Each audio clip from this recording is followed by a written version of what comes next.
Gracias, abogado. Bueno, usted es el representante legal de las concesionarias Consegua y Conorte. La semana pasada fue una noticia que causó revuelo en muchos medios, incluso en la propia prefectura del Guayas, la decisión del juez que suspende las decisiones que había tomado la prefecta Susana González. Abogado, ¿ya hay una mesa de negociaciones de todo lo que está pasando dentro de la prefectura y las concesionarias? No, nada aún, nada aún. Efectivamente, el juez de garantías penales declaró sin lugar la resolución que impuso una multa contra la concesionaria Conorte, cerca de 21 millones de dólares. Y justamente la dejó sin efecto por considerar que en la imposición se violó el derecho de defensa, es decir, la argumentación que las concesionarias han venido sosteniendo desde que empezó este impasse. No obstante, aquel mismo día, como es público, yo volví a hacer un llamado a la prefectura del Guayas, a la señora prefecta puntualmente, para sentarnos y buscar una salida que sea conveniente para todos y fundamentalmente para la provincia. Lamentablemente hasta ahora no hay ninguna respuesta a ese llamado y por tanto no nos queda más sino que seguir actuando en derecho con las acciones judiciales que corresponden, pero ratificando que no nos cerramos de ninguna manera a un diálogo. Y creo que el diálogo es lo que corresponde. ¿La prefectura ha apelado esta decisión, doctor Campaña? Bueno, la decisión fue tomada de forma oral, todavía no hay la notificación escrita. Para la apelación o ampliación o aclaración de ser el caso, es necesario esperar que se notifique por escrito. Seguramente ocurrirá esta misma semana. Y entonces sí, las partes, nosotros la prefectura, podremos presentar recursos de aclaración, ampliación o inclusive la apelación. Les queda otro proceso, ¿verdad? En este momento hay dos procesos presentados. El día de hoy se van a presentar otras demandas. Entonces, aún hay un camino largo por andar a nivel jurisdiccional. Uh-huh. Justamente estaba revisando que Diario El Universo publica que las concesionarias tienen un ingreso anual de 180 millones de dólares, doctor Campaña. ¿Dentro de esos ingresos es lo que reciben del peaje o también está incluido lo que entrega la prefectura a las concesionarias? Bueno, lo primero es que a mí me apena decirlo, ¿no? Pero evidentemente un titular de esos, las concesionarias reciben 180 millones, suena a mucho dinero, ¿verdad? Sin embargo, si usted compara 180 millones, tiene que haber un elemento de referencia para esa comparación. 180 millones comparado con ¿qué? Con el presupuesto de la prefectura, 180 millones comparado con el presupuesto del Estado, 180 millones comparado con las obras que se han realizado. Es decir, a mí me parece que hablar de 180 millones, 150 millones, etcétera, y difundir así la noticia como que quiere buscar sensacionalismo, ¿no? Entonces, lo primero, pues ese es el primer comentario. Lo segundo, tuve ocasión de leer la noticia del diario, y la verdad, el diario llega a unos cálculos que son increíbles, ¿no? Empiezan a mencionar que probablemente se reciben 3 millones de dólares por cada una de las vías, entonces como son 6 vías serían 18 millones y luego se enredan y llegan a una cifra final que francamente es muy difícil saber cuál es la base de cálculo del diario.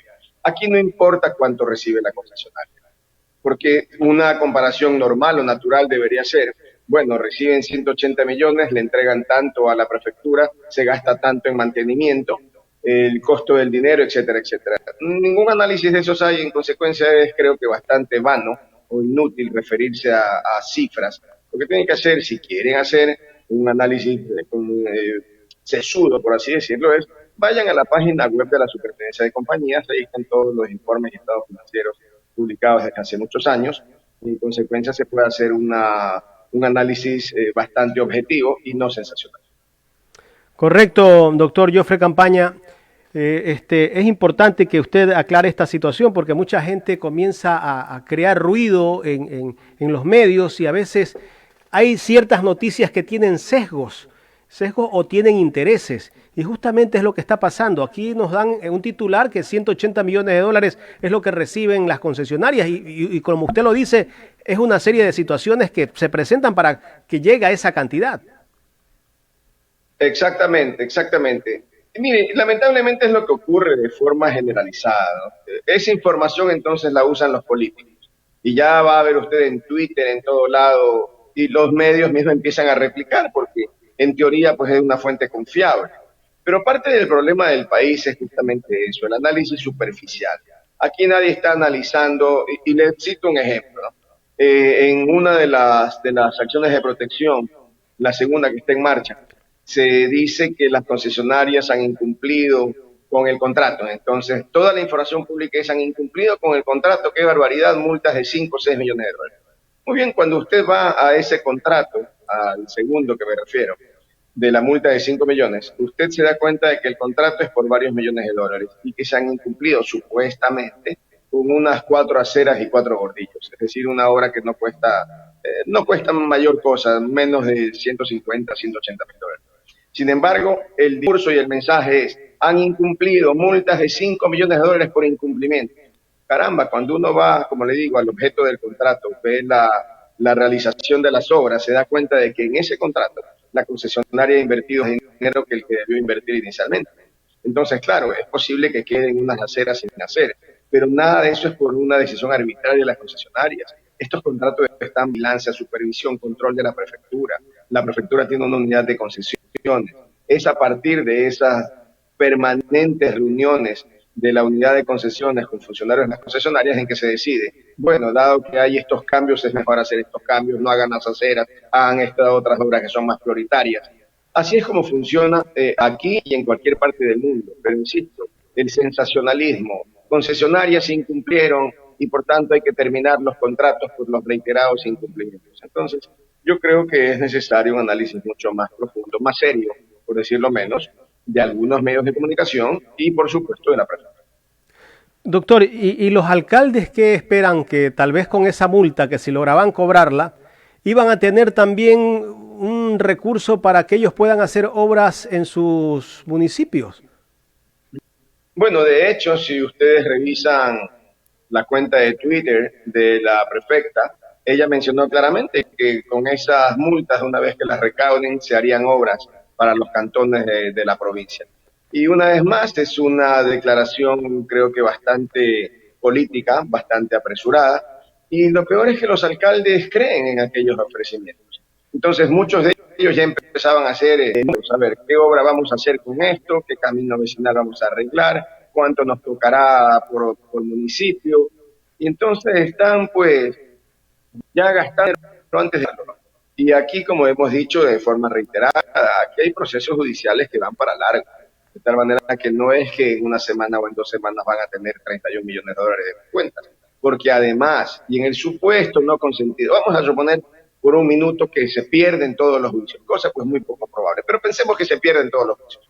Ya la propia prefectura mencionó que había 25 millones menos de deuda de la prefectura hacia las concesionarias. Yo he sostenido que son más de 100, pero digamos que la señora prefecta dice son 25. Bueno, pues en el peor de los casos esos 25 millones se cruzarán efectivamente con las multas y no habrá pues $1 para hacer obra. Entonces yo creo que los alcaldes deben dejar de creer en estas ofertas que parecen ofertas de promoción electoral y analizar con seriedad. Y si no hay equipo humano en los municipios con seriedad, pues busquen afuera, busquen a las universidades, busquen a las cámaras, etcétera, para que puedan hacerles un análisis real, objetivo, serio e imparcial de cuál es la realidad de estos procesos, para que no crean en ofertas que son imposibles de cumplir, al menos en el corto plazo, como se están haciendo las ofertas hoy en día. Correcto, doctor. Finalmente, ella habló de compra de conciencia. ¿De qué está hablando la prefecta cuando se refiere a compra de conciencias por parte de las concesionarias? Creo que habría que preguntarle a la conciencia de la señora prefecta, ¿no? Es decir, ella sale en un discurso público a decir que han habido compras de conciencias. Y bueno, si se compró conciencias, ¿a quiénes, cuándo, cómo y dónde? Porque además la señora prefecta es funcionaria de la prefectura, creo que ya va para, ya mismo cumple 2 años, ¿no? Entonces, ¿a quién compraron conciencia? Pues que lo diga. Yo le había emplazado a que en el plazo de 48 horas presente las denuncias correspondientes. Nunca lo hizo. Por tanto, me parece que seguir hablando de conciencias es preguntarle a la conciencia de la señora prefecta de qué compras ella menciona. Muchísimas gracias, doctor Jofre Campaña, por aceptar esta conversación aquí en Ecuador en directo.